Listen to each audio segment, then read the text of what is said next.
Baru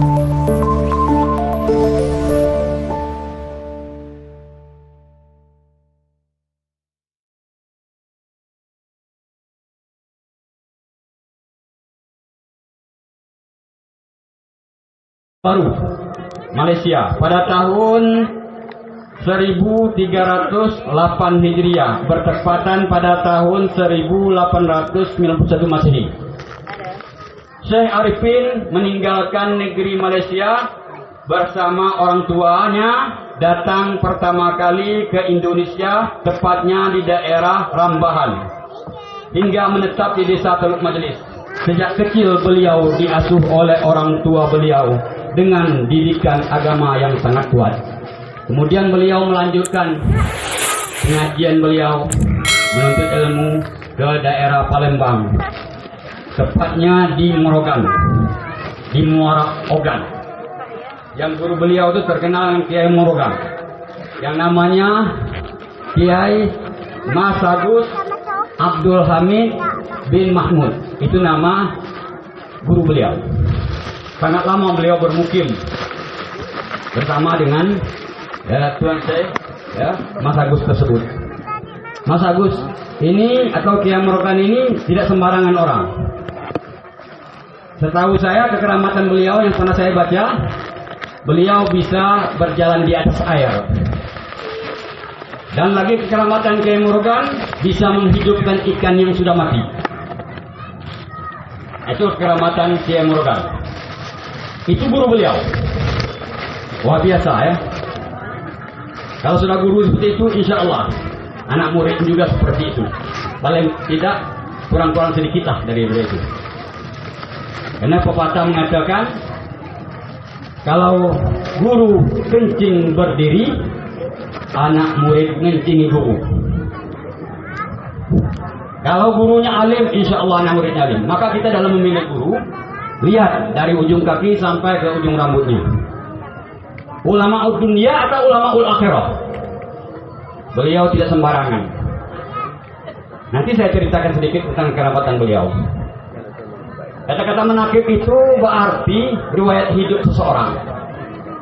Riwayat hidup seseorang mengenai tentang kebaikan. Itulah manaqib. Atau biografi seseorang. Jadi yang pernah saya dapati, kekeramatan beliau ini diantaranya yang saya terima dari paman saya yang bernama Ahmad bin Abdul Qadir bin Afiq, saudara daripada ibu saya. Karena saya pernah bertanya kepada beliau, paman saya tersebut, Ami, apa saja kekeramatan orang tua tersebut? Beliau menjawab, aku tidak tahu itu. Sebab yang tahu waliullah itu wali juga. La ya'riful wali illal wali. La ya'riful alim illal alim. Jadi kalau tahu orang alim itu mesti orang alim juga. Jadi yang tahu wali, namun gitu. Pada suatu hari, Ami, saya berlayar ke Kuala Inu. Zaman itu membawa beras. Ini sudah jadi kegiatan untuk jenis itu. Mau beras ke Pulau Kijang, ke Kuala Inu. Nah, di saat itu memakai perahu. Waktu beliau keluar dari Teluk Majlis, air mulai surut. Sampai di Kuala Jambi, belum keluar ke laut, perahu beliau kandas. Kena air berburu surut. Kandas, beliau kehilangan akal. Ini bakal hancur kapal ini. Kenapa? Karena perahu ini dari kayu. Diterpang ombak akan hancur. Maka beliau berdiri katanya di depan perahu. Ya Allah, ya Tuhan. Kalau Syekh Arifin Tobjeleso punya kemuliaan, selamatkanlah perahu aku ini. Maka dengan seketika air tersebut berbalik pasang. Maka kita di sini terkenal dengan daerah pasang surut. Berbalik pasang, padahal baru surut. Itu di antara kekeramatan beliau.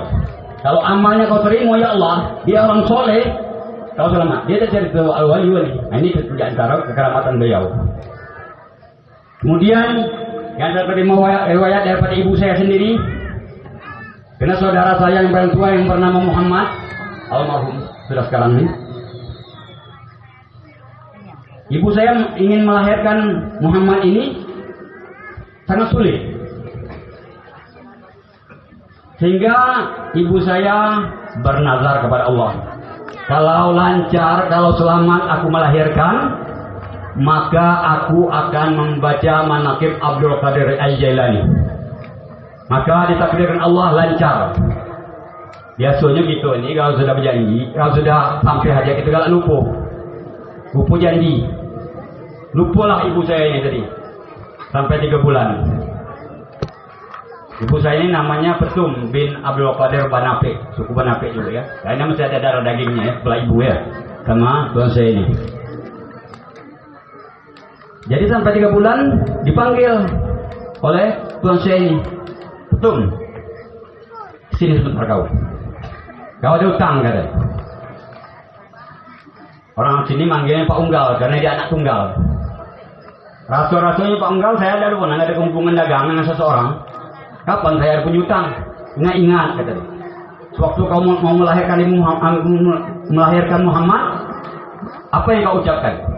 Oh iya, ingin membaca manaqib Al-Qadir Jalani.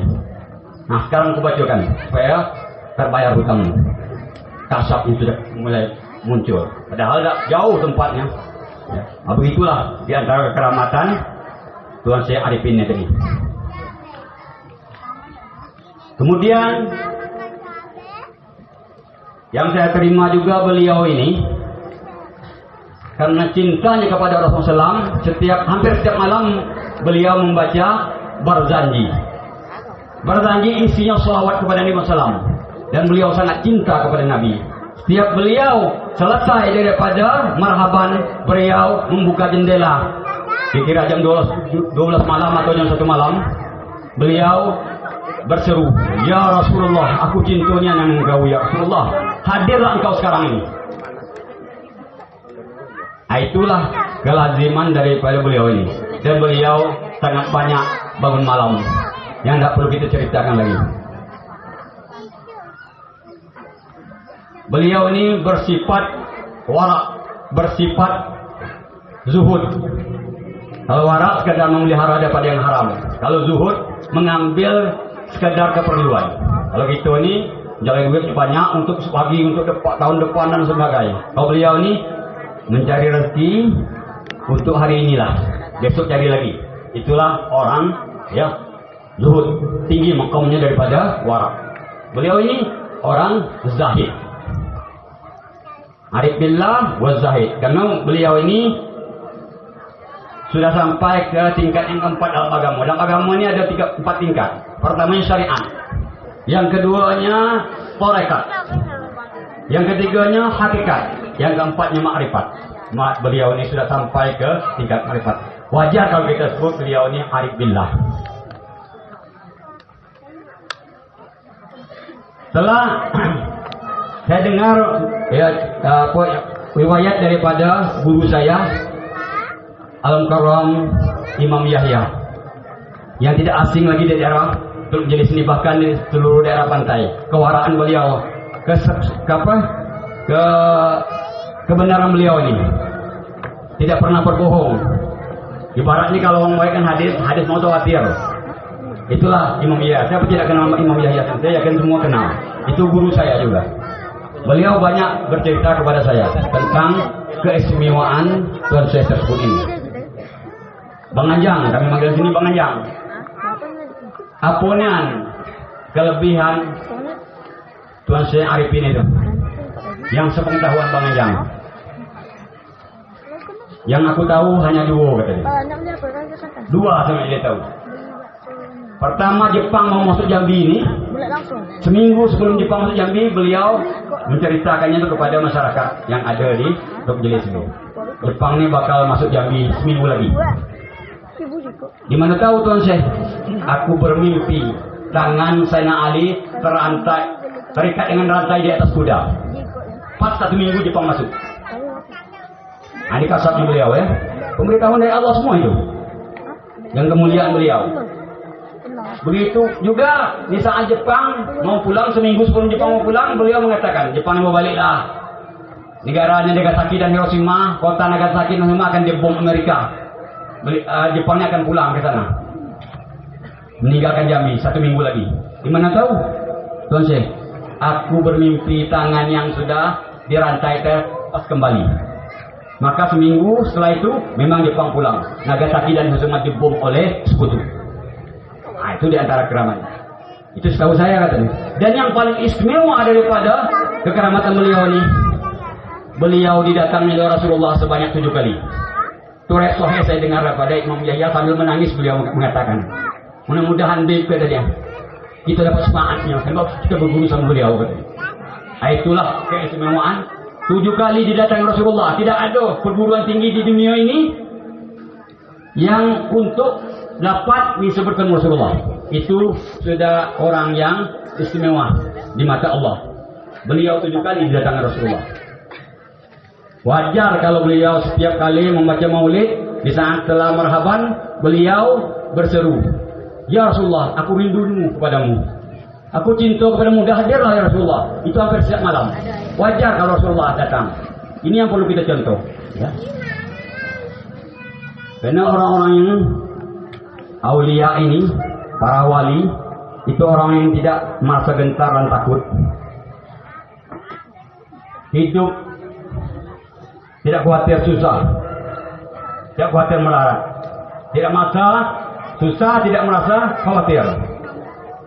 Inna awliya Allahi la khawfun alaihim wa la yahzanun. Sungguhnya para wali Allah itu tidak ada gentar, tidak ada khawatir, dan tidak ada merasa susah. Yang susah itu kita.